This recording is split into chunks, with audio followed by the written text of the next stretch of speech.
sa amin. Ang buhay ay inalay mo upang kami ay matubos. Dugo mo ay nabuhos dahil sa aming kasalanan. Kung di dahil sa pag-ibig mo, walang maliligtas.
Discipleship that transforms, and servant leadership.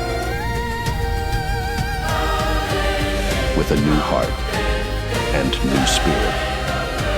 Jesus Christ, to God be the glory. One church, under one God, with one vision. Carrying an ancient mission.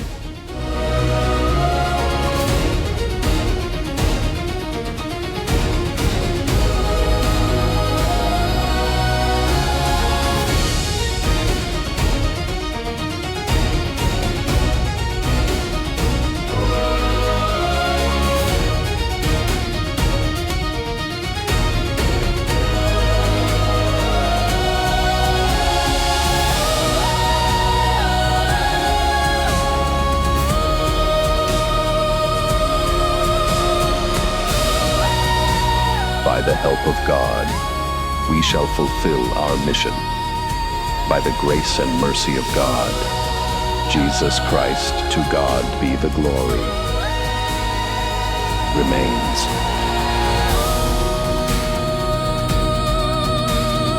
Undivided.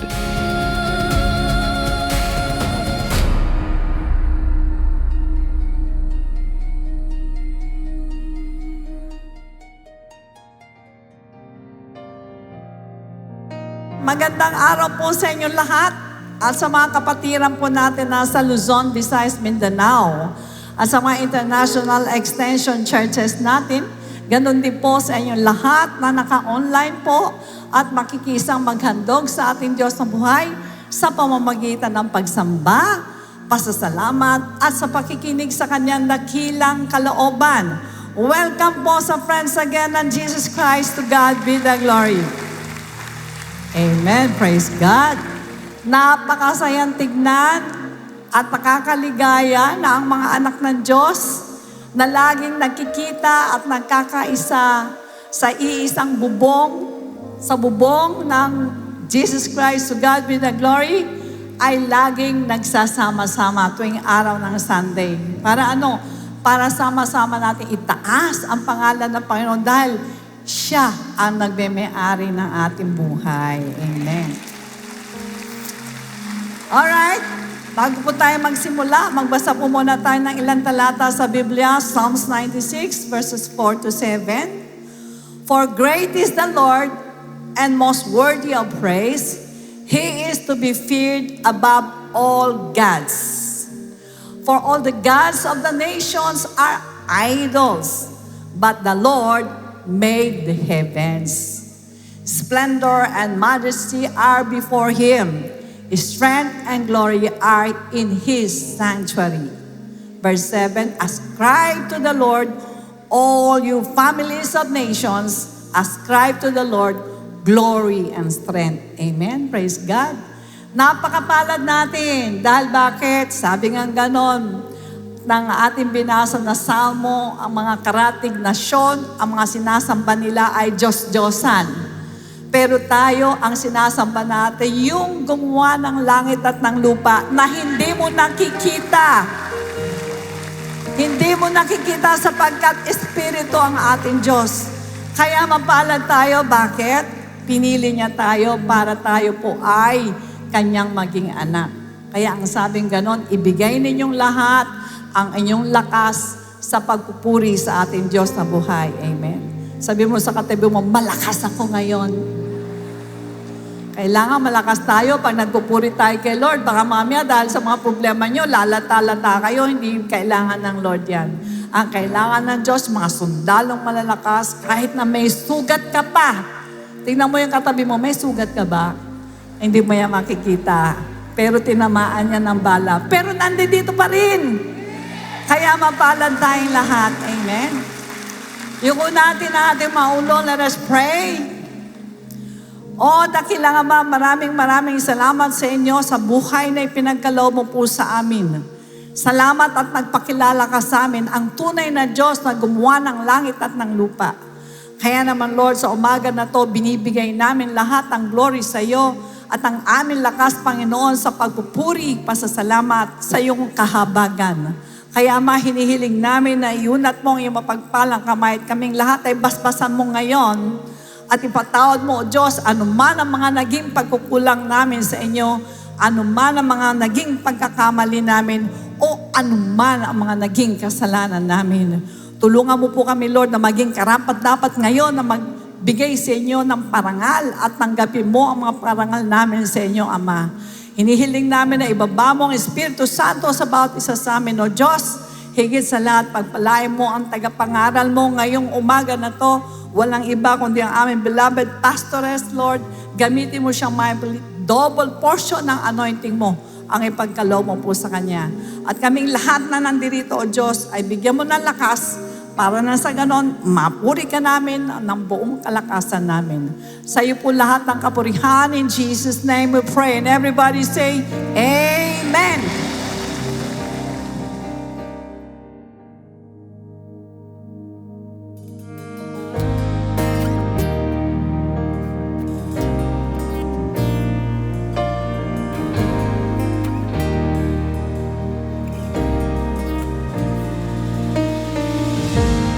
You're the same God today and the same God tomorrow.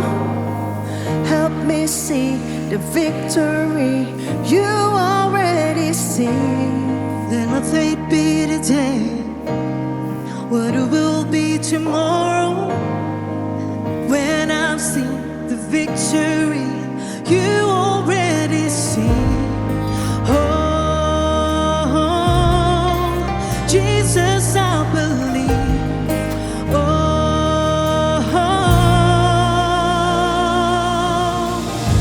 We need a miracle. You are the miracle maker, God of the impossible. There is no power greater, exceeding abundant, beyond what we could ask or think. We call on your Jesus.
Diyos, purihin ka sa lahat. Amin kang sinasamba, aming Panginoon, tinataas ang iyong nag-iisang pangalan. Tinatawagan namin ang nag-iisang pangalan mo sapagkat alam namin na nasa iyo ang tanging kaligtasan namin.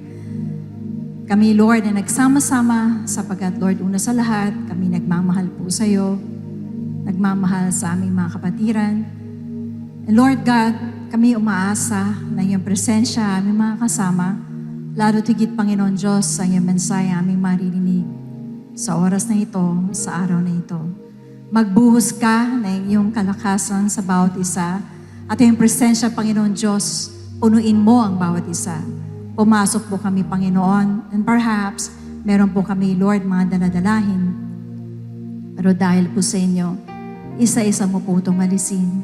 Isa-isa mo sa aming ipaalala muli, sino ka, ano ka, at anong klaseng Diyos ang pinili namin mula nung tinanggap ka namin bilang aming tagapagligtas. Mangusap po kayo, Panginoon, ang kalooban niyo lamang ang marinig, and the voice of the Holy Spirit be heard. For we give you all our thanksgiving, all our praises, all dominion, power, and authority. Maraming salamat po. This is our prayer. In the name of the Lord Jesus Christ, the name above all names. And everybody say, Amen.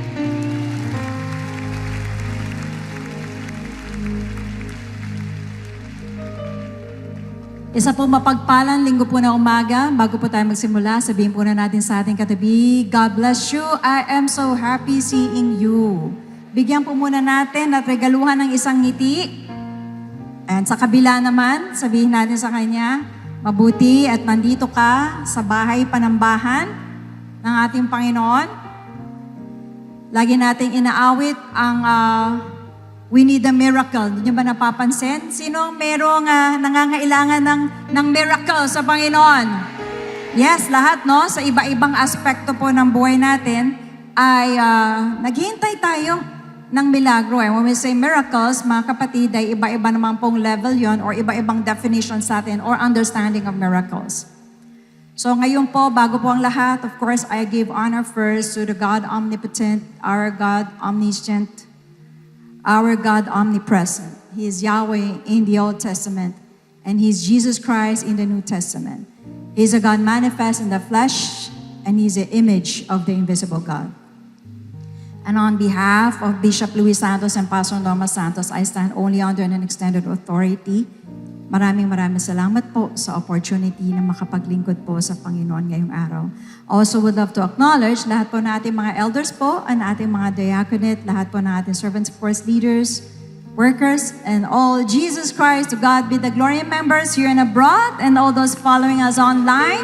Grace and peace be multiplied upon you all. Kaya samantalahin ko po ang inyong pong pagkakatayo.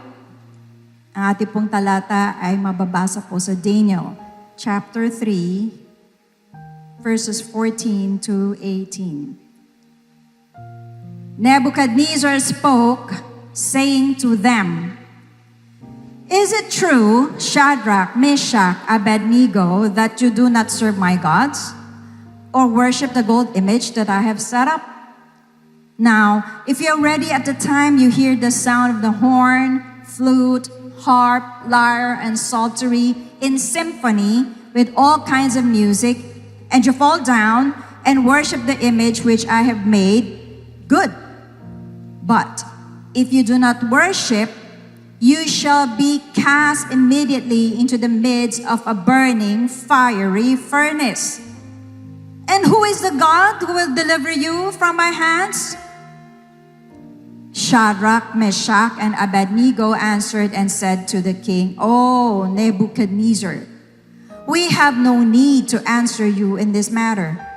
If that is the case, our God, whom we serve, is able to deliver us from the burning fiery furnace, and He will deliver us from your hand, O king. But if not, let it be known to you, O king, that we do not serve your gods, nor will we worship the gold image which you have set up. And may the Lord bless the reading of His holy word. Makakaupo na po tayong lahat. As a backgrounder po, mga kapatid, in 605 BCE, or yung tinatawag po natin 605 years before Common Era or before the Lord Jesus Christ, Babylon was a dominant world empire. Its king, si Nebuchadnezzar po, defeated many nations, and that would be including Judah. As the greatest empire on earth, Babylon was most famous for the Hanging Gardens, the magnificent Ishtar Gate, and enormous temples, naglalakihang mga templo na dedicated to pagan gods. Ayan po ang mga itsura po nila. Nebuchadnezzar believed Babylon existed dahil sa kanyang kadakilaan. Kaya nga po sa Daniel chapter 4, mababasa po natin, ito ang sabi niya. Is not this great Babylon that I have built for a royal dwelling by my mighty power? Kaya, bago pa man po tinayo ang gold image, matagal na pong nakatayo ang rebulto ng pride sa puso po ng haring si Nebuchadnezzar. Now, Babylon po, hindi lang po siya ng bihag, no? Hindi lang po siya nag-conquer ng nations. Siya rin po ay kumuha ng mga tao, iba't ibang uri ng tao, mula dun po sa mga bansang binibihag niya, including fine young men of nobility, like po si Daniel, si Shadrach, si Meshach, and Abednego. So, itong apat po na to ay kasama lang po sa mga nabihag. So, mula po Jerusalem, dinala po sila si Babylon. Bata pa lang po sila noon. Siguro po, hindi po mga between 13 to around 17 years old. Ano po ang ginawa ng Babylon sa kanila? Babylon reprogrammed them. Pinalitan po ang kanilang mga pangalan. Tinuruan po sila ng language ng Babylon, which is Aramaic and Akkadian. Sila po ay binigyan ng ibang edukasyon, Babylon education, culture ng Babylon, customs ng Babylon, pati po pananamit ng Babylonia, and even the worldview, pinalitan po ng Babylon. So that's what we call assimilation. Shadrach, Meshach, and Abednego, hindi yun yung kanilang totoong pangalan. Kung hindi, Hananiah, Mishael, and Azariah. Yung kanilang mga Hebrew names that used to honor Yahweh, ay hindi na yun, no? Pinalitan ng pangalan, that will be honoring Babylonian gods. Ito naman pong gold image, estimated po ito na 90 feet tall and 9 feet wide. So, maliit lang po ng konti dun sa Statue of Liberty. So, siguro po, kung sa ngayon, about 9 to 10 story building po yung taas. Kaso po, nakapatong pa po ito sa isang platform and located po in the plain of Dura. Ibig sabihin, talagang kita po siya ng halos ng buong Babylonia. And ang itsura po nito ay very likely would be resembling King Nebuchadnezzar. This gold image, hindi lang po relihiyon ang gusto niyang ipahiwatig, no? But political loyalty, national unity, and absolute submission to the king of Babylon. Kaya nga, kapag ang isa sa kanila ay hindi po yumuko po doon, kapag narinig na po yung mga tunog na yon, this will now be viewed as rebellion. At ang katapat po nito ay death penalty sa pagmamagitan po ng pagtapon po sa hurno. O yung nakikilala nating tawag na pugon. Nagkataon, meron pong mga naiinggit po kay Shadrach, kay Meshach, kay Abednego. Kaya nung nakita po na sila ay hindi nagbow, sinumbong po sila sa hari. Because Shadrach, Meshach, Abednego refused. They did not fall down to worship. So, nakarating ngayon sa hari na i-report sila.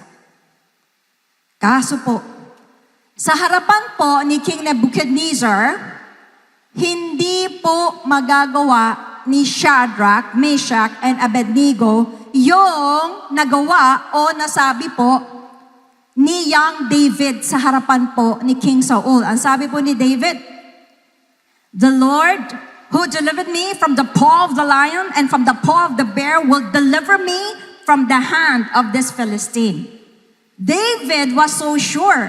Kasi po, ilang beses na po niya na-experience ang Panginoon. As a matter of fact, yung Goliath was only an upgrade of a bear or a lion. Pag tumayo ang bear, halos magkakasing tangkad na lang siya ng isang pinakamalaking oso na makikita natin. So it was only an upgrade. Kaya po nasasabi po ni David, sigurado siya. But, Sma, when I say Sma, medyo may kahabaan po kasi, Shadrach, Meshach, at Abednego, they were only sure of two things.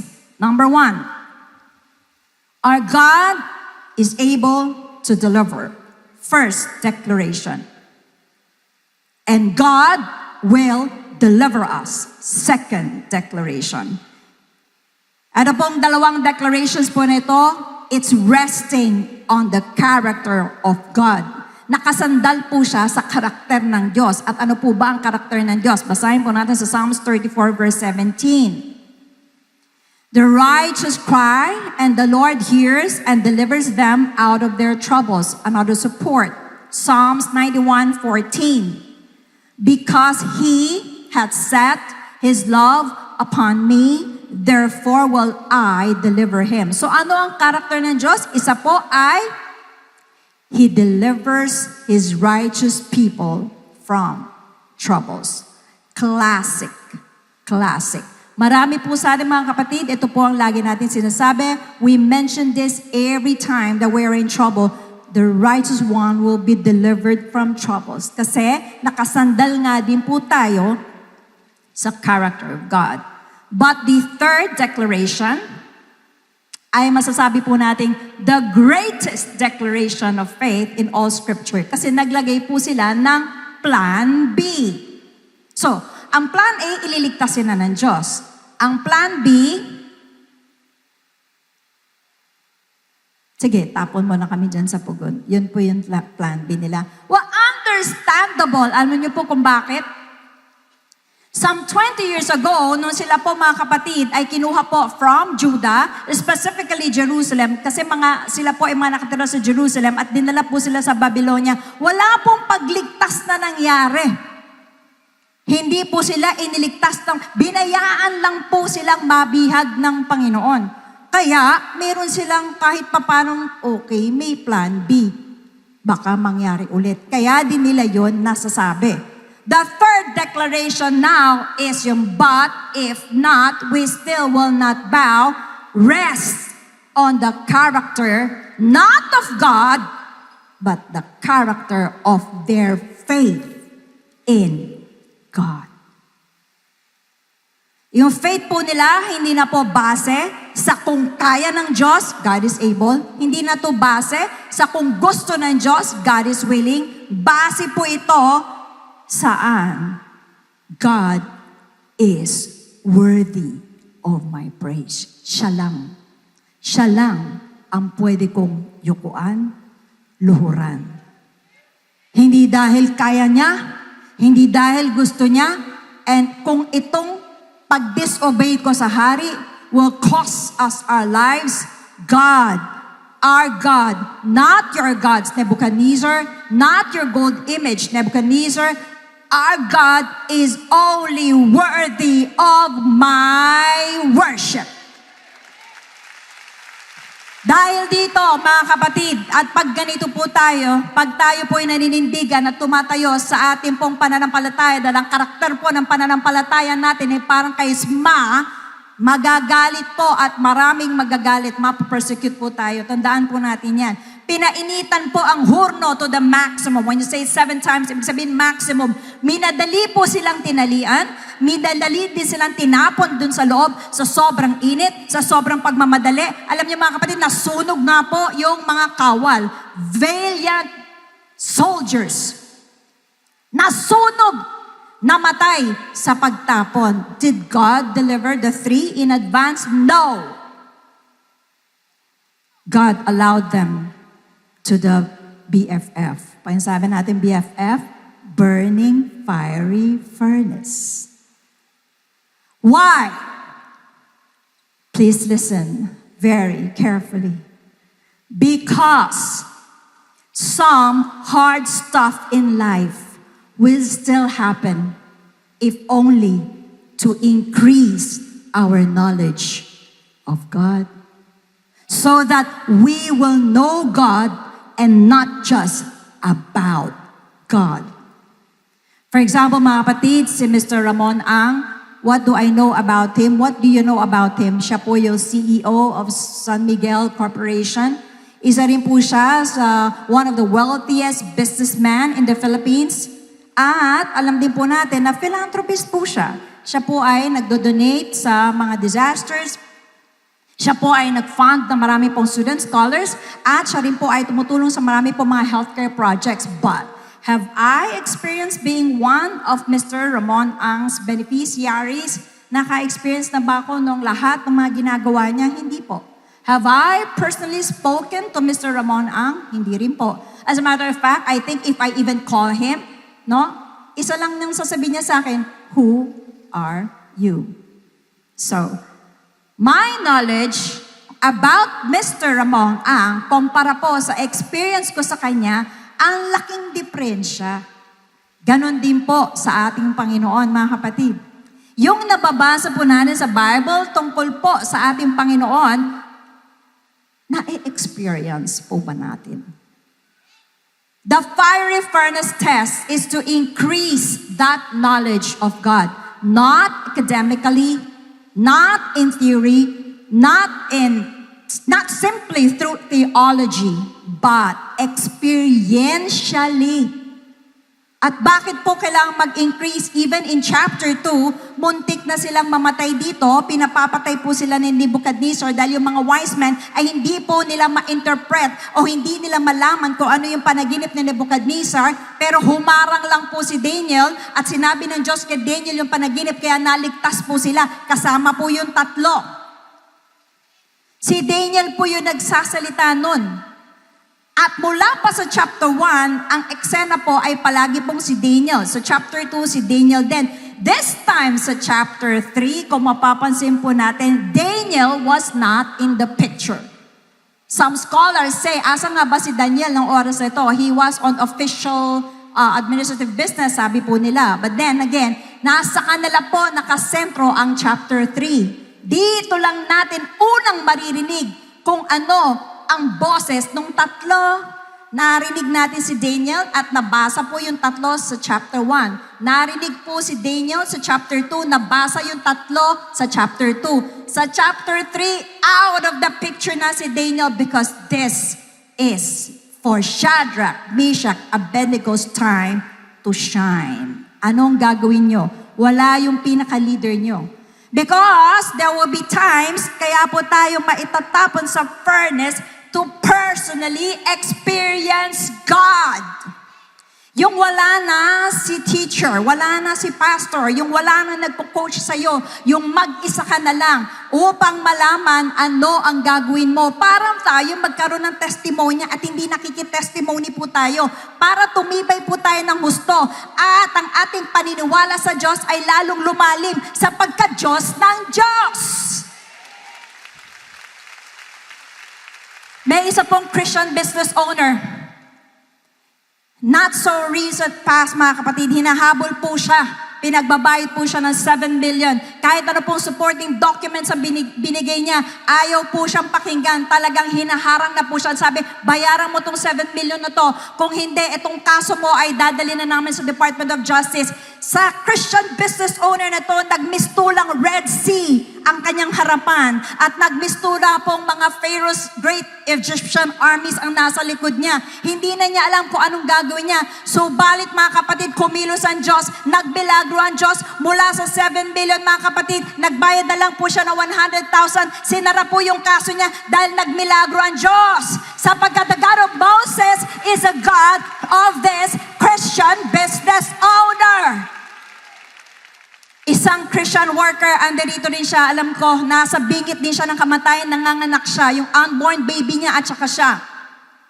Sa kanya pong testimony, sabi nga niya, tutubuhan na siya, nararamdaman niya na baka mamatay na siya. Kung hindi siya, anak niya. Kung di siya, anak niya, silang dalawa. Pero, mga kapatid, Sabi niya sa kanyang testimony, pinag-pray po siya ng iglesia. O meaning, ang gusto niya sabihin yung mga kakilala niya, mga workers sa iglesia, ang mga elders, pinag-pray siya. Yun yung naririnig mo sa testimony niya. Kaya nung oras na yun, niligtas siya ng Panginoon. Nakalusot siya sa bingit ng kamatayan. Buhay siya. Buhay ang anak niya. Bakit? Kung maalala niyo po mga kapatid, this is actually parang hawig po. Hawig kay Apostle Peter. Naalala ko nga nung naririnig ko siyang nagsasalita ng ganon. Apostle Peter, dinakip po siya ni King Herod. At ang objective po ni Herod ay patayin siya the following day. Pero alam niyo po ba what happened? The church prayed.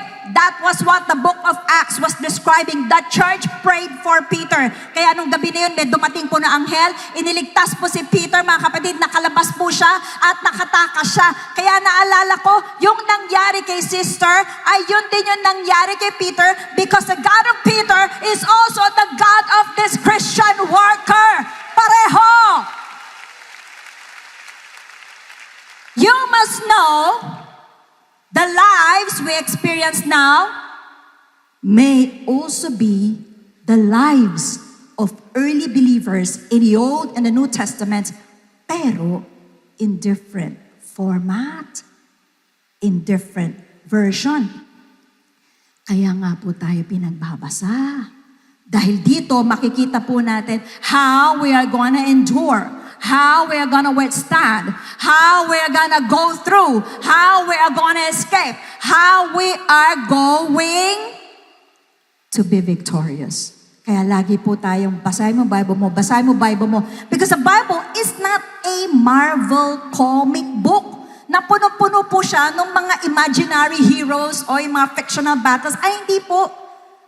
Yes, wala na po yung Red Sea. Yes, wala na rin yung mga Egyptian chariots. Do you even see chariots now? Wala na pong chariots. Do you even see pharaohs now? Wala na rin pong pharaoh. Wala nang ganon. Wala na rin po yung malaking hurno na kung saan itatapong ka. Wala na, hindi na yung nag-exist. But, listen, those biblical events, they represent very real crisis, daily pressures, yung mga imposibleng sitwasyon sa buhay natin, nire-represent po nila.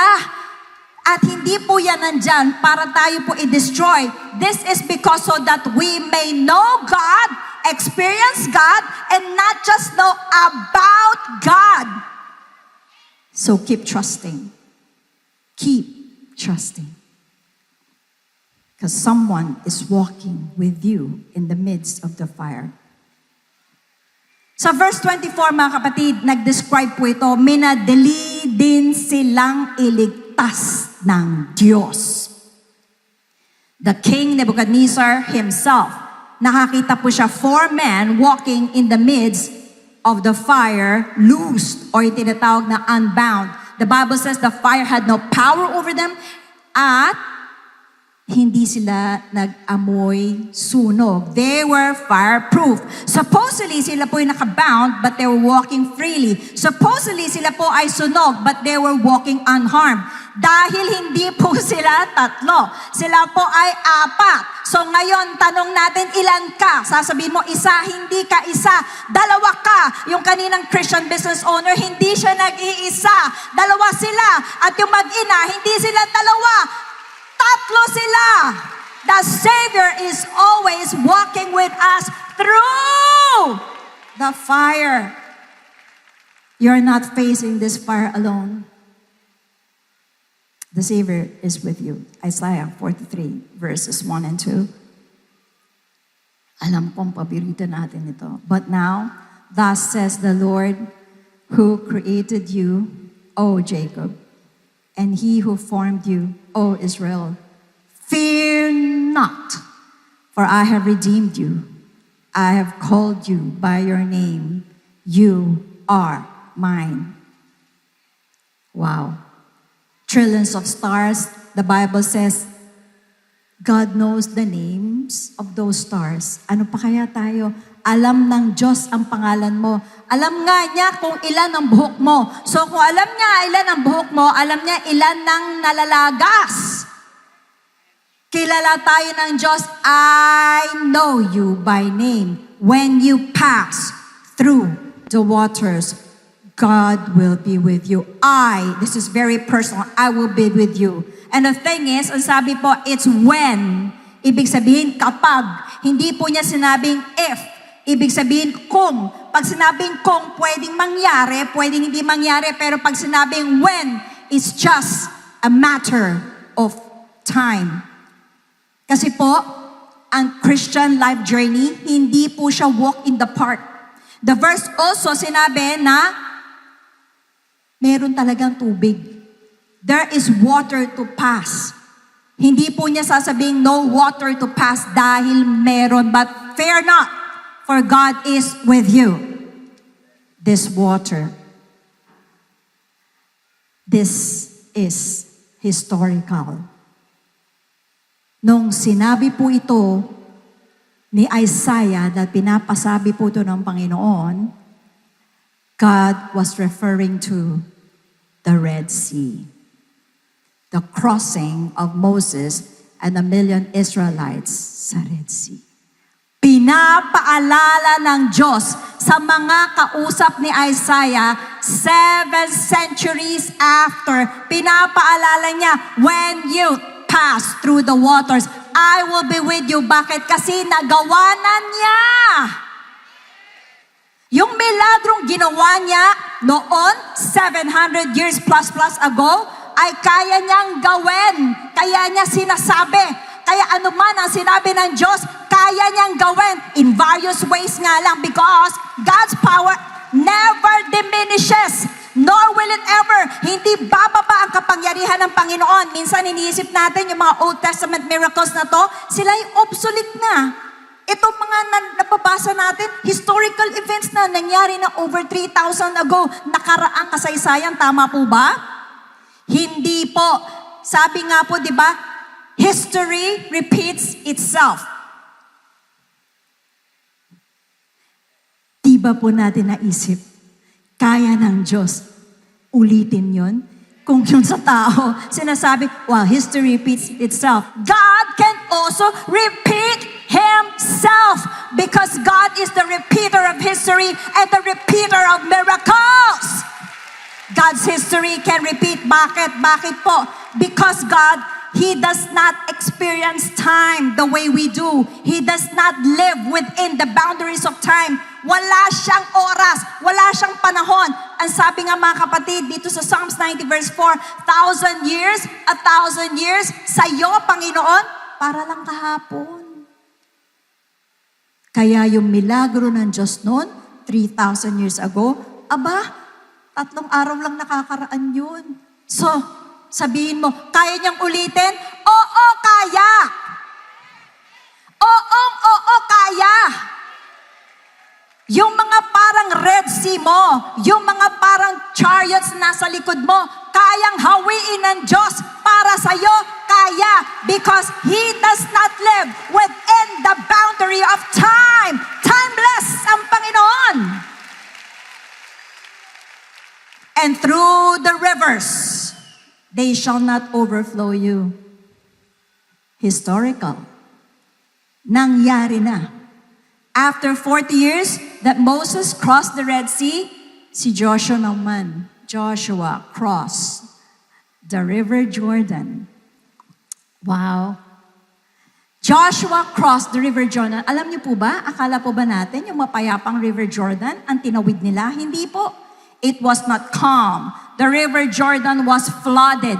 The River Jordan was swelling. Alam niyo po ba yung Marikina River kapag may malakas na bagyo?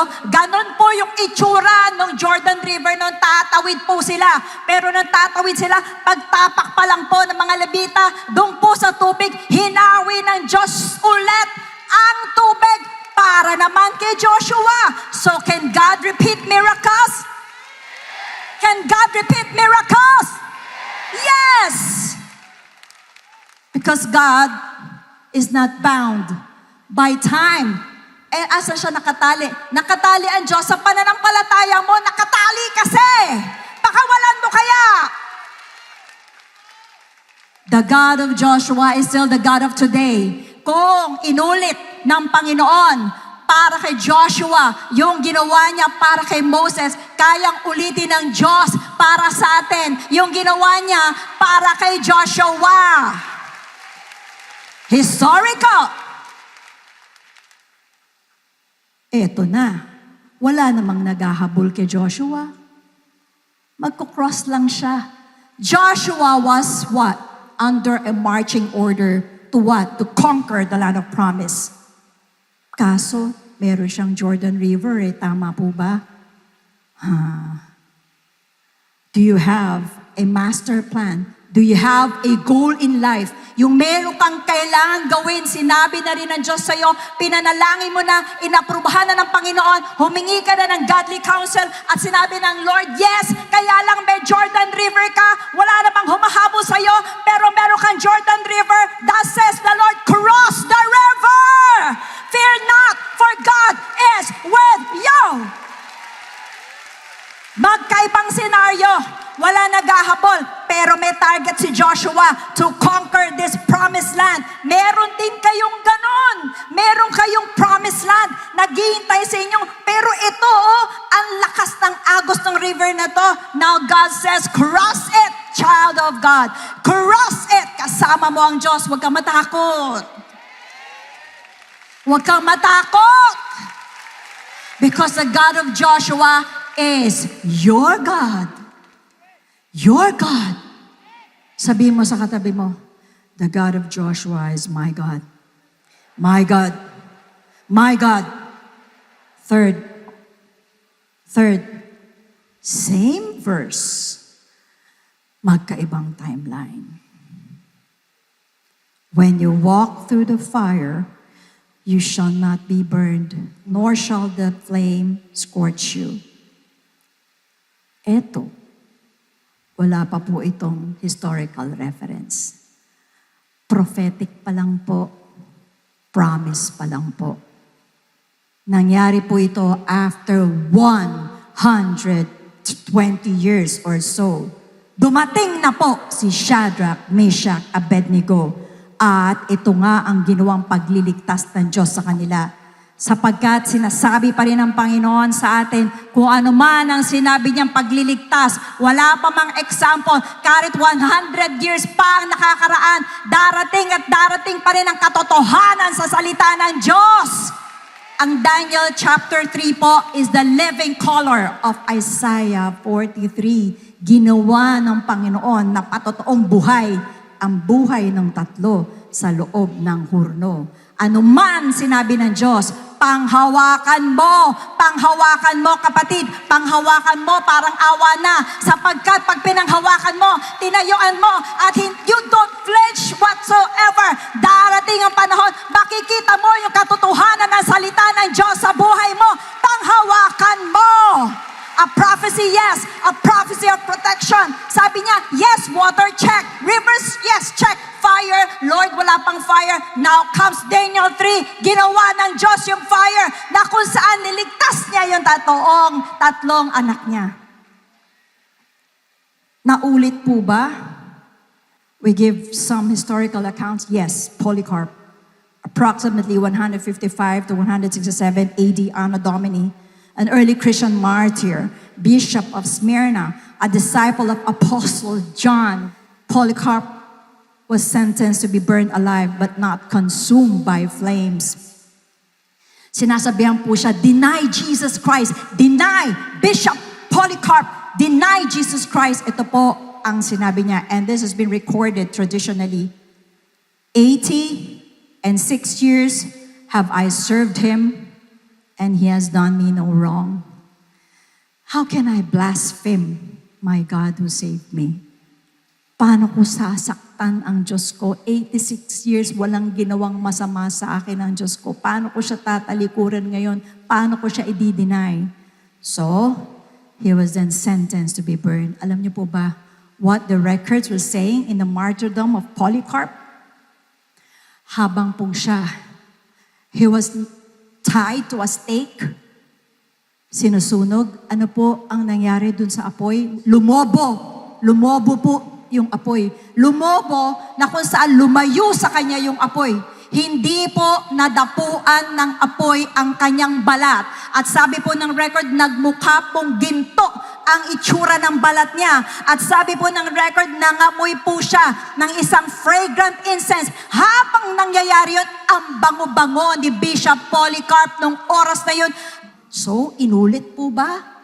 Inulit? Inulit. Kinayang ulitin. Dahil ang salita ng Diyos, paulit-ulit, hindi siya na-obsoleta. Yun yung kaibahan. Kaya tayo pinagbabasa. Kasi paulit-ulit na kayang gawin ng Panginoon. Depende lang kung kaya ng dibdib mong maniwala. Wow. Today, Christians, nakaka-experience tayo ng mga burning fiery furnace. Andito po yan sa panahon natin. Iba nga lang po ang tunog. Hindi po yung tunog ng horn, flute, harp, psaltery. Hindi. And the intention lang is that to reveal kung tayo po ay unbowed. Kaso masakit, madalas nagtatagal po tayo sa loob ng hurno o yung furnace. Bakit po kaya sila God did not delay their deliverance? The answer is relationship. Jeremiah 29:12-13. God says, "Then you will call upon me and come and pray to me, and I will hear you. You will seek me and find me when you seek me with all your heart." Listen, mula po sa Jerusalem, si Jeremiah, yung writings na ginagawa niya, divinely inspired by Yahweh, by God, pinapadala po niya yung mga sulat niya doon sa Babylon, kung saan andun yung 4. Naabutan po ni Daniel si Jeremiah. Yung sulat po ni Prophet Jeremiah, nakarating po sa kanya. May access po si Daniel sa mga sulat ni Prophet Jeremiah. Ang katibayan po niyan ay nasa Daniel chapter 9 na kung saan sinasabi po ni Daniel na nabasa nga niya yung sulat ni Jeremiah. So wala naman pong tahasan sinabi na nabasa ni Shadrach, Meshach, Abednego ang mga sulat ni Jeremiah, pero highly likely possible na may access din tong 3 na to at sa kanilang katikasan sa pananampalataya ay nababasa po nila ang sulat din ni Jeremiah. Makikita natin sa Jeremiah 29:11, alam niyo po yun?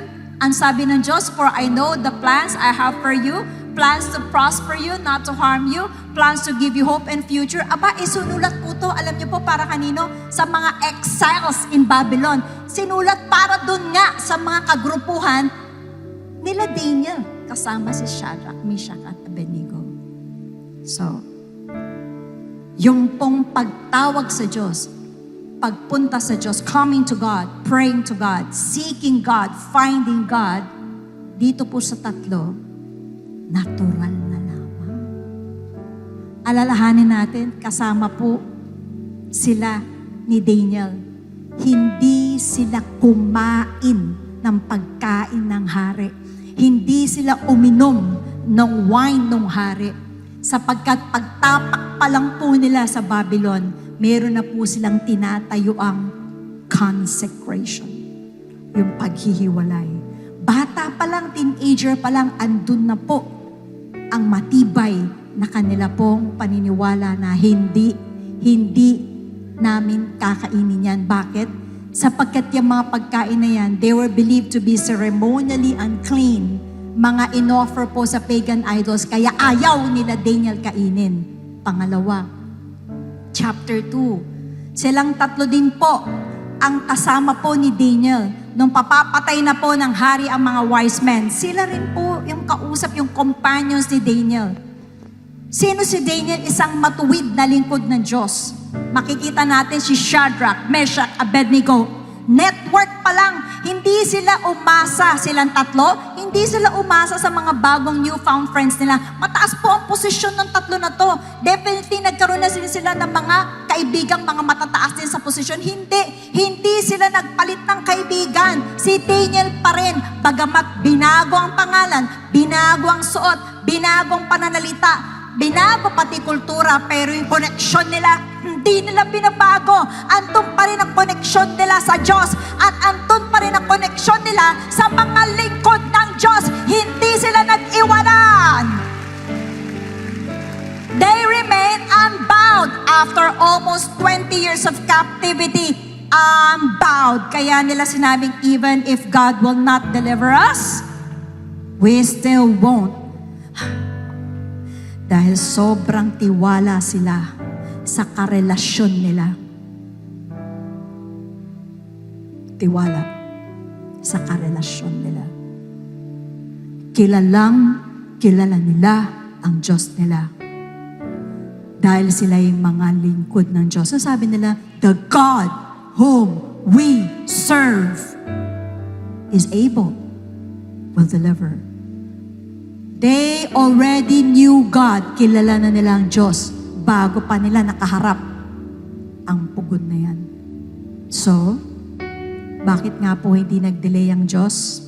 Because hindi naman makikipagtagpo ang Diyos sa mga strangers sa loob ng pugon.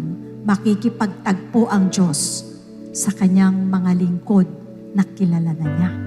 Kaya nagmadali din ang Diyos. Iligtas sila. God wasn't going to meet strangers inside the furnace. God was going to meet His servants. He already knew inside the furnace. Kilala na niya. At long before chapter 3, sa chapter 1 pa lang mga kapatid, pinili na po nilang sumunod. Pinili na po nilang maging loyal.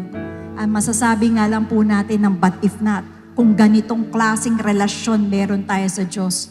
Kung alam mo, nakaukit sa puso mo, na alam ng Diyos mo ang ginagawa niya, na kahit wala pa yung sagot, wala yung solusyon, kahit nasasaktan ka, kahit parang ano ba to, parang dead end na, kaya sabihin ang bibig mo, kaya kumintal sa puso't isip mo, alam ng Diyos ko ang ginagawa niya.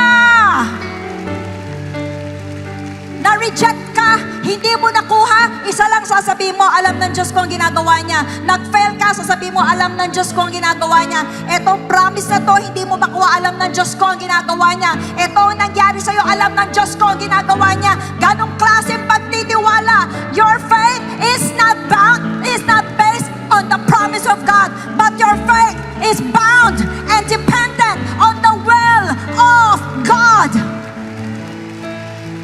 Ang pananampalataya mo, hindi tatayo doon sa magagandang pangako. Hindi, nakatayo siya. Anong kalooban mo, Panginoon? Doon ako. Doon ako. Kasi alam ko na alam mo ang ginagawa mo.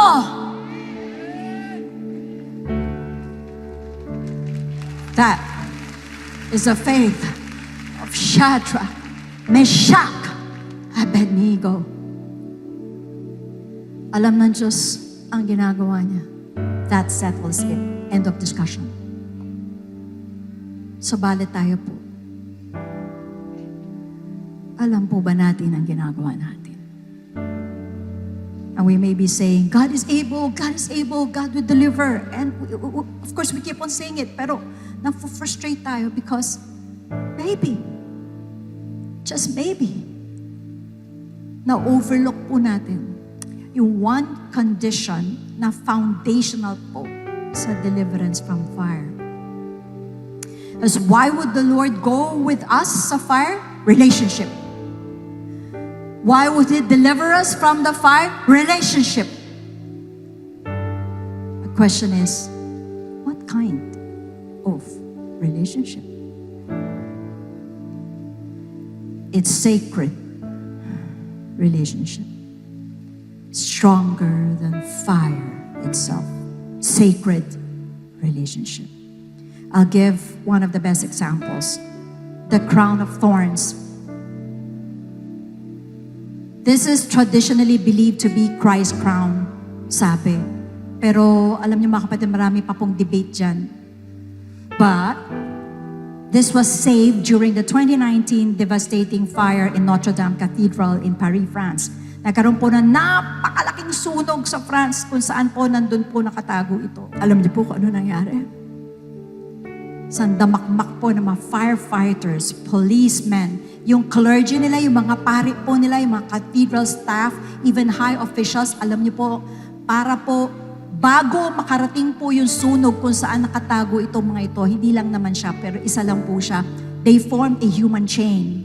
Mula po dito hanggang dun papalabas, andito po yung pare, kinukuha yung crown of thorns na isa lang po siya, ipapasa dito, nag-human chain sila hanggang makalabas. Kasi mas mabilis po yung ganong way na yun.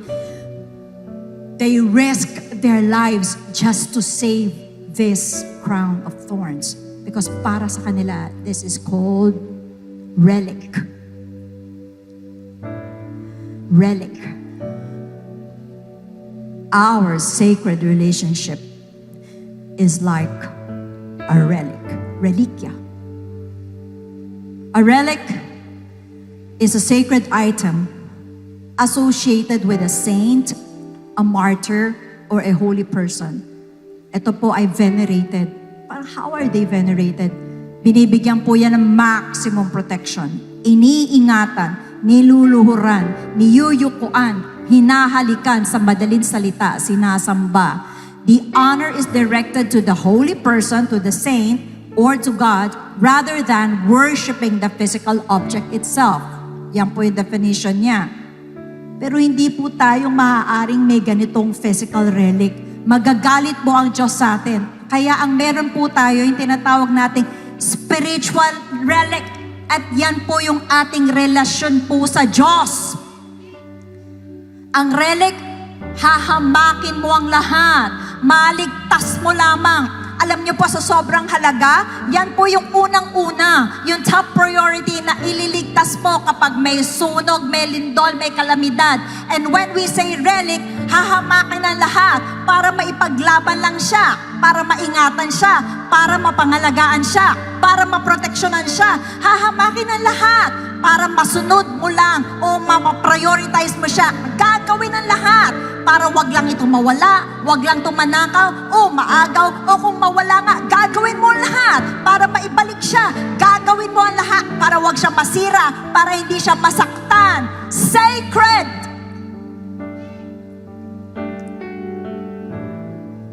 Our relationship with God has got to be this sacred, like a relic. And that's the definition of the relationship na pinakita po ni Shadrach, Meshach, Abednego. Ang relasyon po nila, bago pa lang yung hurno, meron na silang sacred, sagradong relasyon nila. Ginagawa nila ang lahat para sa Diyos nila.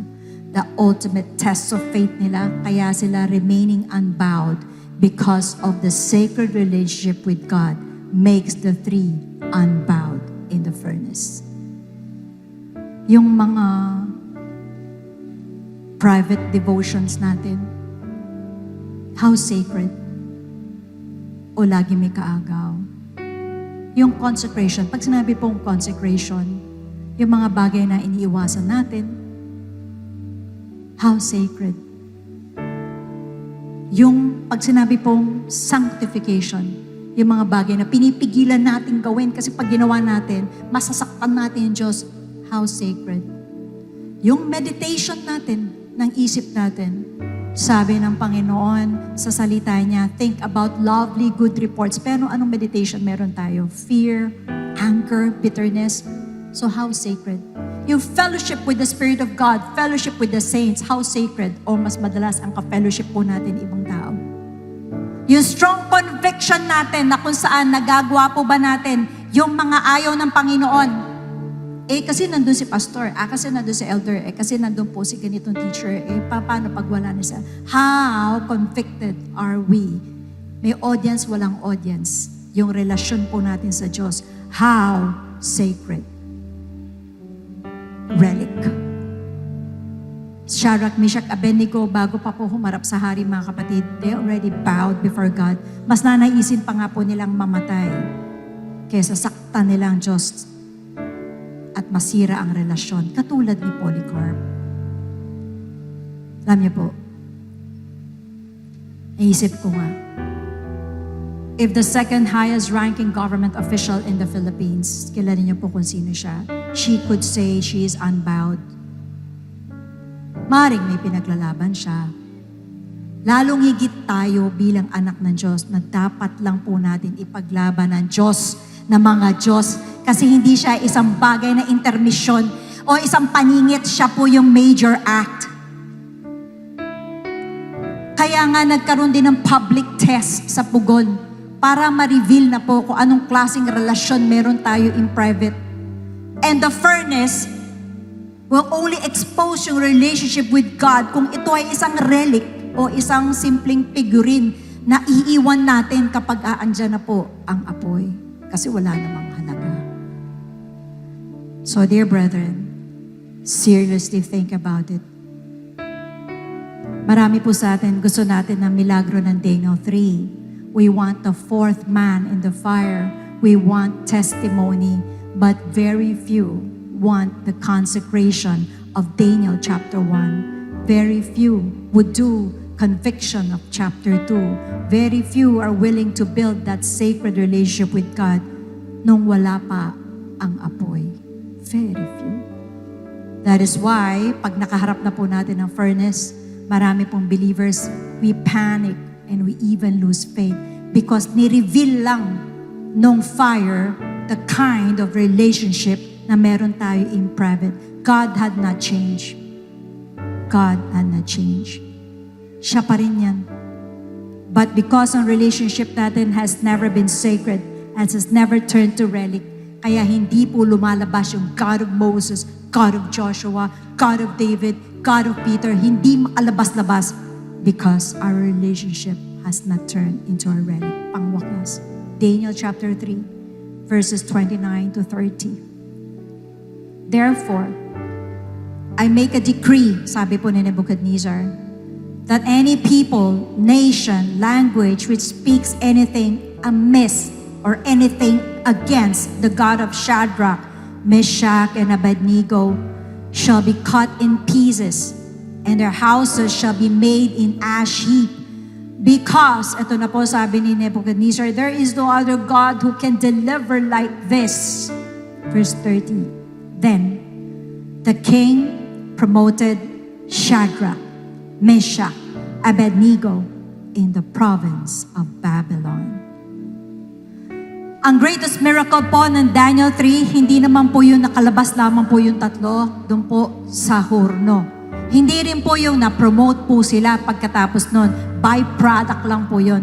The greatest miracle was that this most powerful, the greatest king in that time na pagano, na nagtanong, who is a God who will deliver you from my hands? Siya din ang sumagot sa sarili niyang tanong. Ang sabi niya, there is no God who delivers like this. Nebuchadnezzar bowed to our God. That's the greatest miracle. Dahil yun po ang objective, ang layunin ng Diyos, payukuin si Nebuchadnezzar. Yung furnace na kung saan doon tinapon po yung tatlo, pamamaraan lang po yun. It was just about to reveal kung sino talaga ang ultimate deliverer. The glory of God was always the purpose. At ngayon, kung meron po sa atin, naglalakad man po dito sa apoy, hindi naman po ito tungkol sa kung ano ang gagawin sa'yo, kundi kung ano ang makikita ng mga tao sa pamamagitan mo. Kaya, alalahanin mo yung relic mo, kapatid. Ingatan mo. Repair your relic kung sira man. Yusin mo. Prioritize your relic. Kung lagi mo nasasantabi, bigyan mo ng prioridad. Save it. Ligtas mo. Kung nanganganib na yung relasyon mo sa Diyos, ligtas mo. Why? The world is watching. Your family is watching. Your business people, your workplace, they're watching. And your unbelieving friends, they're also watching. Pag nakakita sila ng isang believer who remains unbowed, who still worships despite hurting, nakakita sila ng believer who still obeys and serves kahit na kulang siya, kahit ang dami niyang problema sa pinansyal, pero andun sumusunod siya at andun naglilingkod siya. Pag nakakita sila ng believer na nagtitiwala sa salita ng Diyos, kahit na nasa gitna na ng apoy ng buhay na ito, holding on, soon makikita din nila kung anong klaseng pagliligtas ang gagawin ng Diyos sa iyo at sila din ang magsasabi, grabe, there is no other God who can deliver like this, like her God, like his God. Sino tong Diyos na to? Sama ko. Ako rin sasamba sa Kanya.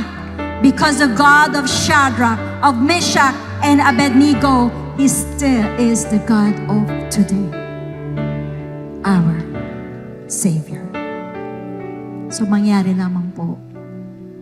Inibitahan ko po ang bawat isa na yumuko, manalangin. Sabihin natin sa Panginoon, Lord God, make my relationship with you sagrado. Yung iniingatan, yung pinaglalaban, yung gagawin mo lahat para hindi maagaw, hindi masira, hindi mawala. Gagawin mo lahat para hindi masaktan ang relasyon mo sa Diyos. Sukat ikaw nasasaktan. Ikaw nililibak. Ikaw pinagtatawanan. Ikaw tinutuya. Ikaw tinatanong, ano ba namang klaseng Diyos yan? Hindi pa nasagot sa'yo. Ikaw pinag-iisipan, tama ba tong Diyos na sinasamba nitong tao na to? Bakit ganun pa rin siya? Minamaliit ka. Pero wag mong saktan ng Diyos. Kahit yan ay nangyari sa iyo, maghintay ka. Gawin mo lang ang relasyon mong sagrado. Dahil kung paano niligtas ng Diyos si Shadrach, Meshach, and Abednego, ganun din ang kayang gawin ng Diyos sa iyo. Kung nagawa niyo noon, kaya niyang gawin ngayon because He is not bound by time. Walang panapanahon sa Diyos. Kahapon lang yung Red Sea. Kahapon lang yung Jordan River. Kahapon lang yung burning fiery furnace. Kahapon lang yung siya pa rin yung Diyos mo ngayon. God manifest in the flesh and His name is Jesus Christ, our Savior. Siya pa rin. Trust your Savior. My Savior, the one who will never fail. He will never fail. Trust your Savior. Perfect submission. All is at rest. Trust your Savior. I know the author of tomorrow. Trust your Savior. Ordered my steps. Alam mo yung Diyos ang ginagawa niya. This is my story. Alam mo yung Diyos ang ginagawa niya. Alam ng Diyos ang ginagawa niya.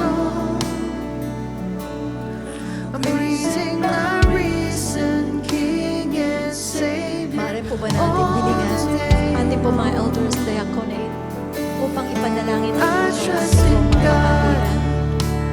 my Savior, the one who will never fail. He Relationship. will never fail. How sacred is this I relationship? trust in God, my Savior, the Paano one natin pinapangalagaan ang relasyon natin sa Diyos? never fail. He will never fail.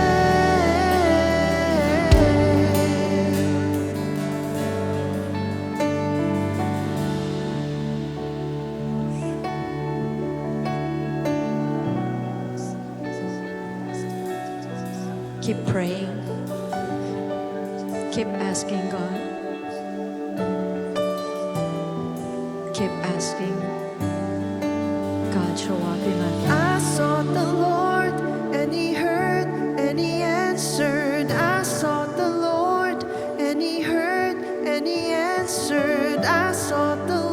pati po mga and He pastors, heard, elders, and He diaconate. answered. Let's That's pray for why all I our trust brethren. Him. That's why I trust Ang Him. matagalan I ng sought apoy. the Lord, and He heard, and He Makalabas sa apoy. answered. I sought the Lord, and He heard, and He answered. I sought the Lord, Make us and He fireproof. heard, and He answered. That's why I trust Him. That's why I trust Him. I sought the Lord, and He heard, and He answered. I sought the Lord, and He heard, and He answered. I sought the Lord, and He heard, and He answered. That's why I trust Him. That's why I trust Him. I sought the Lord, and He heard, and He answered. I sought the Lord, and He heard,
Patuloy po kami nagpapasalamat po sa inyo.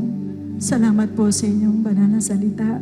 Salamat po. Hindi po ito mga istorya na gawa-gawa lamang. Alam namin nangyari itong mga bagay na ito upang magpaalala na naman kung sino ka, ano ka, asan ka. Panginoon, kung sakali na may pagkukulang po kami sa relasyon namin sa iyo, igawad mo po ang kapatawaran sa bawat isa. At this moment, paisip mo sa lahat na nakatayo sa harapan mo, ano ang pagkukulang namin sa relasyon namin sa iyo? Sa devotion ba? Sa consecration ba? Sa conviction ba? Sa sanctification ba? Sa fellowship ba? Sa commitment ba? Saan ka namin nasasaktan, Panginoon? Mangyaring tulungan mo po kami. Help us to repair this relationship para maging isa siyang sagrado, like a relic. Pinaglalaban, tinatayuan. At lahat gagawin, wag lang itong mawala sa amin. Maibalik sa amin kung nawala nga. Lahat gagawin, wag lang po itong masaktan o masira. Gawin mong ganun yung relasyon naming lahat sa'yo. Abutan mo kami, Panginoon, na ganun ka namin kamahal. At kung sino man ang nasa hurno, Father, I pray, the fourth man in the fire, in the name of Jesus, samahan mo nang hindi lang makatagal hanggang makalabas in the name of Jesus Christ.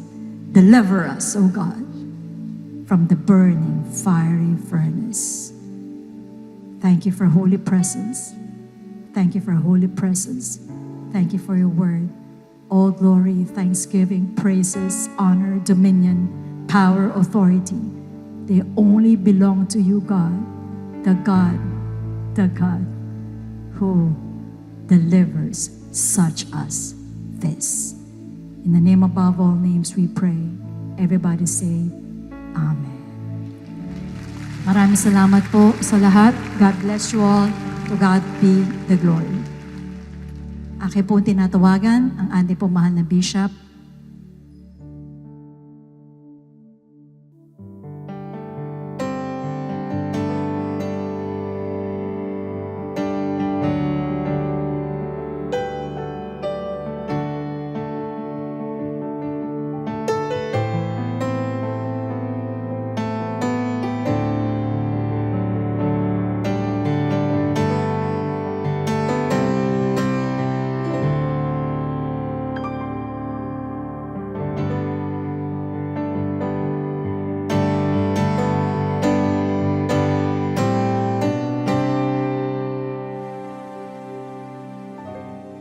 Okay, sa ating mga bisita po sa umagang ito, narinig niyo yung message ng ating Panginoon po. At alam ko lahat kayo may dinadala sa buhay, lahat po kayo may problema sa buhay. And of course, may mga problem po tayo na hindi natin kayang lutasin. Ang Diyos lang ang pwedeng lumutas po. Kanina narinig natin ang message ng preacher na ang Diyos ay gumagawa ng miracle. Hanggang ngayon gumagawa ng miracle. Ako po isa sa magpapatotoo sa inyo na maraming miracles ang ginawa ang Lord sa aking buhay. Kaya sa umagang ito, yung attendance nyo, hindi to accident na nandito kayo. Sinadya ng Lord na kayo talaga imbitahan dito dahil nakikita ng Lord yung kabigatan nyo. Nakikita ng Lord na bibigatan kayo. Kaya lang wala kayong magawa. Hanggang doon lang, manalangin. Pero may step po na dapat tayong gawin bago tayo manalangin sa Lord. May mga bagay na dapat daanan muna natin, may process na daanan muna natin para tayo pakinggan ng ating Lord. There's nothing wrong about prayer. Lahat po nagpe-pray. Everybody prays. Lahat po nagpe-pray. Pero ang tanong po doon, kung siya ang sagot o hindi tayo sa ating prayer. At tayo masasagot ng prayer kung dumaan tayo sa tamang proseso po. Sa akin, example po, noong araw, pray ako ng pray, pero wala po sagot. Kasi hindi ako dumadaan sa process na hindi ko alam kung anong process na yun. At yun ang binibigay ng Lord sa atin ngayon. Yung process na yun, para tayo pag-pray po natin, siguradong ang Diyos pa natin makikinig sa atin, ang Lord natin, ibibigay yung kailangan po natin. Sinabi ng Lord, ask, and it shall be given unto you. Seek, and ye shall find. and now the door will be open. At bibigyan ng Lord kung sino man ang humihingi. Yung mga humihinging dumaan ng proseso. And what is that process? First, you have to believe in the gospel of Christ. Pag sinabing gospel of Christ, it is about the death of Christ. He died for your sins. Namatay siya alang-alang sa kasalanan natin. Alam niyo yung sinasabing kamatayan ng Lord nagiging very common sa mga tao. That's not a common thing. Napaka-sacred po ng kamatayan ng Lord. Dahil supposedly, hindi dapat siya, dapat tayo ang mamatay. Kasi tayo may kasalanan. Pero siya ang umako ng kamatayan. Siya ang umako ng pasakit na yon para maligtas lang po tayo. Isang una, paniwalaan mo na namatay siya alang-alang sa iyong kasalanan. Pangalawa, believe that He was buried. Nilibing po siya. Sa ikatlong araw, nabuhay siya. Resurrection of our Lord. Nabuhay siya na magbuli. In other words, you have to believe that He died for your sins. He was buried, and then He rose again on the third day. Nabuhay siya. But to believe is not enough. Right after you believe, you have to obey the gospel of Christ. But the question is, how to obey the gospel of Christ? Paano natin susundin yung namatay, nilibing, nabuhay siya? Simple lang po. Kailangan rin tayo mamatay, ilibing, mabuhay, spiritually. Hindi po literally, but spiritually po. Dapat tayo mamatay sa magitan po ng anong bagay. The keys of the kingdom of heaven were given to Saint Peter. Binigay talaga kay Saint Peter. But don't expect na pagdating sa taas, meron literal key, bubuksan ni Peter. That's not true. Yun po ay figurative po yun. Hindi po o symbolic po. Hindi po yun literal. Hindi po. Ano ang susi? Sa Acts 2:37, nag-preach po si Peter. Nagtanong yung mga tao sa verse 37, Peter, what shall we do? Anong gagawin namin? And then Peter said, binigay niya yung keys. 3 susi ang binigay niya. And Peter said, number 1, repent. Yun ang sabi niya, repent. Sumisigaw siya na repent. And I believe that everybody must repent because everybody has committed sins. Lahat tayo nagkasala. Magmula sa akin, sa inyo lahat, pati kayo nanonood sa television, lahat tayo nagkasala po. Kaya walang hindi pwede mag-repent. Magmula kay BBM, pababa po yung mga hanggang sa Janet or sa Malacanang, lahat yan dapat mag-repent po. Sa Senado, ganun din. Sa Kongreso, ganun din. Huwag tayo magturo, pati tayo dapat mag-repent po. Ang buong Pilipinas po dapat mag-repent. Dahil lahat nagkasala po. And the only way to be forgiven, walang iba kundi repentance po. Magre-repent. How I wish na magkaroon tayo ng national repentance. Sa ngayon, pinagre-repent tayo ng Lord. Lahat tayo pinagre-repent ng Lord. And repentance represents the death of Christ. Namatay ang Lord, papatayin natin yung kasalanan natin sa magitan ng pagsisisi po ng ating kasalanan at pagtalikod sa ating kasalanan po. Pagkatapos nun, sabi ni Peter, what is the next key? Sumunod ngayon, repent and be baptized in the name of Jesus Christ. Alam ko lahat tayo na-baptize nung bata tayo, pero hindi po yung baptism na yon. Baptism is immersion. Ililubog kayo sa tubig po mula ulo hanggang paa. Katulad na ginawa ni John the Baptist kay Jesus Christ. Nilubog siya sa tubig po. At yun naman po, it represents the burial of Christ. Nilibing ang Lord, nilibing din po tayo sa tubig. It has nothing to do with your religion. Walang kilalaman sa religion niyo po yun. Yun po ay relationship niyo sa Lord. At sinabi rin, for the forgiveness of sin. So yung pong baptism na yun, napaka-importante po. Because that water is the type of the blood of Jesus Christ that takes away the sins of the world. Yung pong kasalanan, sinasabi ng mga pare na original sin, totoo po yun. May original sin po talaga tayo. Na kailangan mawala po. Yun lang po ang way para mawala, the blood of Jesus Christ. At ang pinaka-symbol po, yung baptism natin sa tubig po, pag lubog mong ganyan, para ka nilubog sa blood na ating Lord, pag ahon natin po, wala, pati original sin natin, mawawala po. As a matter of fact, speaking of original sin, yan ang dahilan kaya hindi mapigilan ng taong pagkakasala. Dahil sa original sin na yan ang humahatak sa tao para magkasala. Pero once tayo po ay mawala sa atin, hindi ko sinabi hindi ka magkakasala. Pero nando doon, mag-iisip ka na 10 beses, 50 beses, and more often than not, naiiwasan mo ang kasalanan. Kung minsan hindi mo maiwasan, nakakapag-repent ka agad, tumatalikod ka sa kasalanan. Ganun katindi po yung baptism na yun na kailangan daanan po natin lahat. And pangatlo, you have to receive the gift of the Holy Spirit. And receiving the Holy Spirit represents the resurrection of Christ. Muling pagkabuhay ng Lord. Kasi pagtanggap natin ng Holy Ghost, yan na po yung power. Anong power? Power to change. Napakahirap magbago pag wala ang power ng Holy Spirit.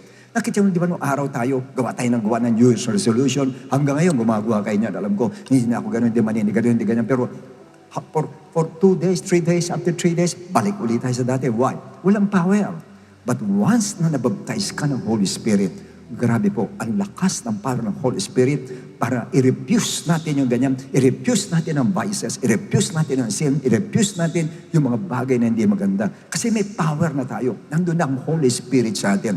Yan tatlong yan ang inaalok ng Lord sa inyo. Yan tatlong yan ang good news. Wala na pong iba. Wala nang good news ngayon sa world, kundi yan tatlong yan. You had to repent, you must be baptized in Jesus' name, and you must receive the gift of the Holy Spirit. Pati kayo nanonood sa television, yan na lang po ang good news. Wala na pong iba. Wala na po. Wala nang gusto na iba na masasabi natin, good news talaga. Wala na po. Yan na lang pong ginawa ng Lord sa cross of Calvary, alang-alang sa ating kasalanan. At yan ngayon, ang binibigay ng Lord sa atin. Kaya sa oras nito, sisa kayo tumanggap dito, lumapit po kayo. Ang unang gagawin natin, pagsisisi ng kasalanan. Yuko po natin ang ulo natin at magsisi po tayo sa lahat ng ating mga kasalanan po. Alam ng Lord kung anong kasalanan natin. Nababasa ng Lord ang isipan mo, kapatid. Nababasa ng Lord ang puso mo. Nababasa niya ang lahat na nasa puso mo, kapatid. Alam niya lahat ang nagawa mo. Alam niya lahat ang nagawa natin mga pagkakamali. Alam ng Lord. At naiintindihan ka ng Lord dahil hindi mo kayang pigilan niya pag wala Holy Spirit. Pero sa oras ito, pinagre-repent ka ng Lord para mapatawad ka niya. Para mapatawad ka ng ating Lord. Come on, just say, Lord, I'm sorry. Lord, nagsisisi ako, Lord. Pinagsisisihan ko, Lord, ang lahat ng aking kasalanan. Panginoon ko, patawarin mo ako. Patawarin mo ako. Come on, visitors. Repent. Repent. Repent. Oh, hallelujah. God is listening to you right now. Nakikinig ang Lord. He can read your mind. He can read your heart. At yan ang hadlang sa'yo, hindi mo lang alam. Malaking hadlang sa'yo yung kasalanan yan, hindi mo lang alam. Kaya pinapaalis ng Lord sa'yo. Pinapaalis ng Lord sa'yo para makakilos ang ating Panginoon. Oh, hallelujah. Okay, mga kapatid. Pwede ba taas natin dalawang kamay natin? Sige po, bilang pagsuko natin sa ating Panginoon. Taas natin dalawang kamay. At sumunod po kayo sa maikling panalangin ito ng pagtanggap. Amang banal na nasa langit. Sa oras na ito, Sa oras na ito, patawarin mo kami tawarin mo kami sa lahat ng aming kasalanan. sa lahat ng aming kasalanan. Panginoong Jesus, Panginoong Jesus, nananampalataya ako nananampalataya ako. na ikaw ay namatay, Ikaw ay namatay. ikaw ay inilibing, Ikaw ay nilibing. ikaw ay nabuhay na magmuli. Ikaw ay nabuhay na magmuli. Panginoong Jesus, Panginoong Jesus, tinatanggap kita natanggap kita bilang aking tagapagligtas, bilang aking tagapagligtas, bilang aking Diyos na buhay. ang aking Diyos na buhay. At magmula sa araw na ito, Pagmula sa araw na ito, ikaw na po manguna sa aking ikaw buhay. na po manguna sa aming buhay. Maraming salamat po, Panginoon, Maraming salamat po, Panginoon, sa pagkakataong binigay mo sa akin pagkakataong bigay mo sa na amin magsisi ng kasalanan. na magsisi ng kasalanan. Marami pong salamat. Maraming pong salamat. At tulutan mo, Lord, Patulutan mo, Lord, mula sa araw na ito, mula sa araw na ito. ang salita mo, Lord, Ang salita mo, ang Lord, aking susundin. ang aking susundin. At ikaw lamang, Panginoon, Ikaw lamang, ang Panginoon, aking yuyukuan. ang aking yuyukuan. Marami pong salamat. Maraming pong salamat. In Jesus' name, In Jesus' name, Amen and Amen. Amen. Okay, purihin ang Diyos, mga kapatid. At sa atin po lahat na nandito. Nakita niyo yung banner na orange. Sumunod lang po kayo, may explain lang po sa inyo. 5 minutes lang po yan. Sige po, diretso na po tayo. 5 minutes lang po yan. 5 minutes lang po. God bless you. God bless you.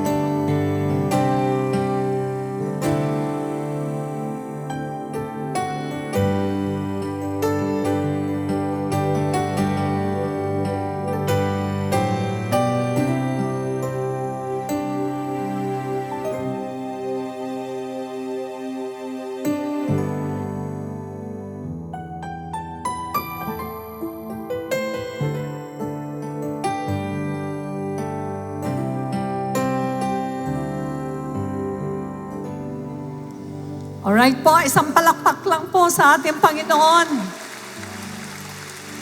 Grabe po, tunay nga po na tayo po'y pinagpala ng ating Diyos at minsan pang kinausap.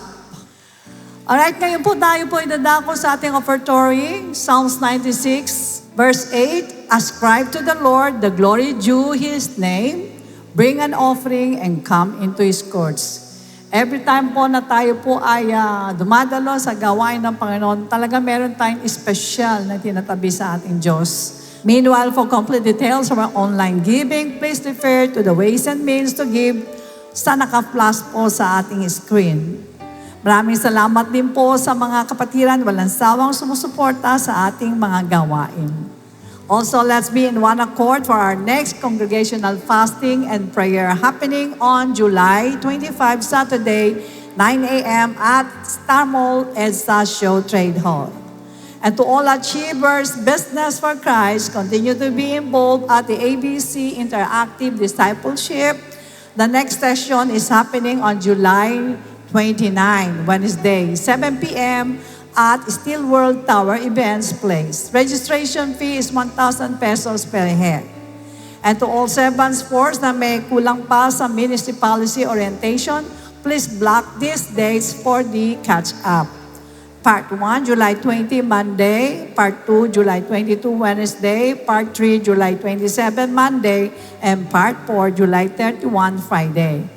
These 4 sessions will be held via Zoom at 7 p.m. Commitment pledge is on August 2 Sunday at Cuneta Glass Door Room after worship service. Mayo po tayong lahat at magbigay tayo sa Panginoon ng pananalangin. Iyuko po natin ating mga ulo. Let us pray. Dakilang Ama, maraming salamat po.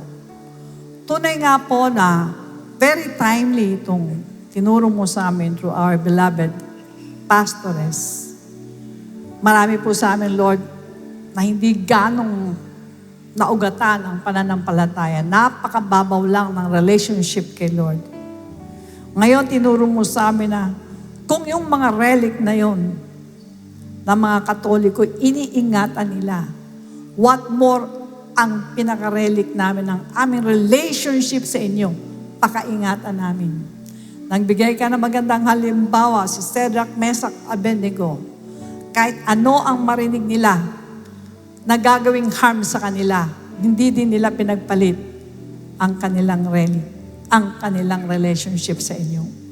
Kaya kung paano sila noong panahon nila, gawin mo rin sa amin ito ngayon, na ang amin pong pakikipagrelasyon sa inyo ay hindi matitinag, hindi mababawi ng kahit na sino pa man. Hindi masisira at mananatili itong matibay sapagkat alam namin na yan ang gusto mo. Yan ang taong pagpapalain mo. Napakaraming bagay, Lord, na pwedeng umagaw sa relic na ito, sa aming relationship na ito. Kaya bigyan mo kami ng katalinuhan na ma-discern namin kung ano-ano ang mga bagay na ito. Kung ano-ano sa mga attitude namin, Lord, ang nasisira ang aming relic, kaya hindi na preserve. Iunat mo ang iyong mapagpalang kamay sa bawat isa, puspusin mo ng katalinuhan, puspusin mo ng iyong Holy Spirit. Ganon din po, Diyos, pakaingatan mo po ang katawang lupa ng iyong mga anak at patuloy mong ibuhos ang masaganang pagpapala. Tinataas din namin ang aming bansa, aming mga pinuno, bigyan niyo sila ng wisdom and knowledge, pangalagaan niyo sila upang ma-maintain ang peace and order sa aming bayan. Nalangin din namin ang kalikasan, Lord. Kayo ang bahalang kumontrol na to. Ingatan mo po ang bansa namin laban sa maraming mga bagay na nagpapahirap sa iba't ibang bansa. At tulungan mo po ang mga bansang nasalanta. Kayo na ang bahalang tumulong sa kanila. Lord God, alam po namin na ang nangyayari ngayon sa mundo ay nakatakdang mangyari.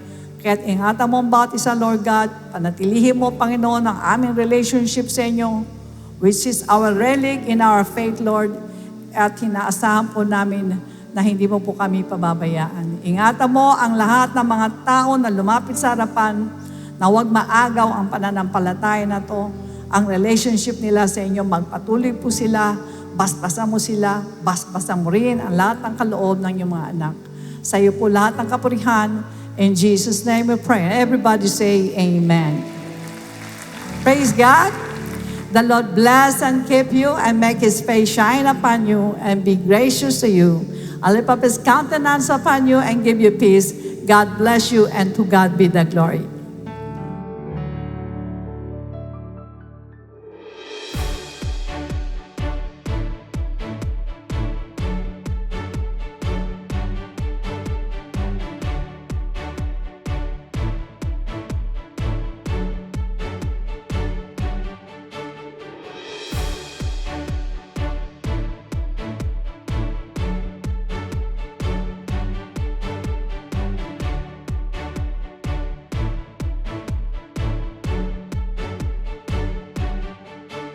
A wonderful day in the Lord to our dear brethren. May we kindly have your attention as we share these important reminders. You may kindly refer to these complete details for online giving and jet sell offerings.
To all who give via check, please indicate the correct account names.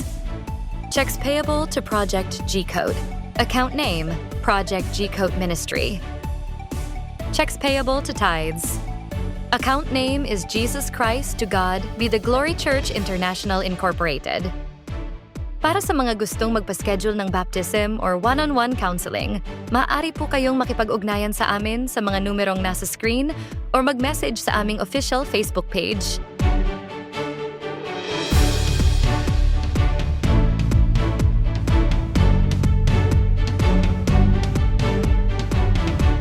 We're excited to bring you these church updates to help us all stay spiritually filled. Get ready for a refreshing and powerful Sunday as we seek renewal and a deeper encounter with God at our on-site worship service this July 26th, happening at Star Mall Edsa Shaw Trade Hall. See you at any of our 3 services at 10 a.m., 1 p.m., and 4 p.m. Let us meditate on God's Word, be blessed by testimonies of grace, and unite in one accord. Join our congregational fasting and prayer on July 25th, Saturday, at Star Mall Edsa Shaw Trade Hall. Our first devotion begins at 9 a.m. Let us take this opportunity to dwell in the presence of God. To all businessmen and professionals, step into a Christ-centered journey at the next ABC Interactive Discipleship on July 29th, Wednesday, 7 p.m. at Steel World Events Place. Registration fee is 1,000 pesos per head. Be part of this meaningful event that will transform your walk with God. To all incoming servants force and those who missed a session for this year's ministry policy orientation, please block these dates for the catch-up. Part 1, July 20th, Monday. Part 2, July 22nd, Wednesday. Part 3, July 27th, Monday. Part 4, July 31st, Friday. These 4 sessions will be held via Zoom at 7 p.m. Commitment Pledge, meanwhile, is on August 2nd, Sunday at Cuneta Glass Storeroom after worship service. We are thrilled to announce that our G-Coat ministry in Pasay is officially resuming its community outreach through the B3M Barangay Mini Medical Mission. Join us as we bring God's love through free medical services on August 1st, Saturday, from 1 to 3 p.m. at Andres Bonifacio Elementary School. August 8th, Saturday, from 1 to 3 p.m. at Juan Sumulong Elementary School. We invite you to be part of this ministry through your generous support. We are accepting donations of maintenance medicines, vitamins, and cash sponsorships. For medicine donations, please contact Sister M. Medina or visit the healthcare area every Sunday. For cash sponsorships, please coordinate with Elder Wiley Santos. while in-kind donations may be coursed through the church administration department. Together, let's bring hope, healing, and Christ's love to our communities. Hey 1FCers! The 1FC Lounge is open for your discipleship sessions. Come and enjoy a quiet, comfy space for your 1FC meetups. We're at the devotion area from 7:30 to 8:45 a.m. See you there.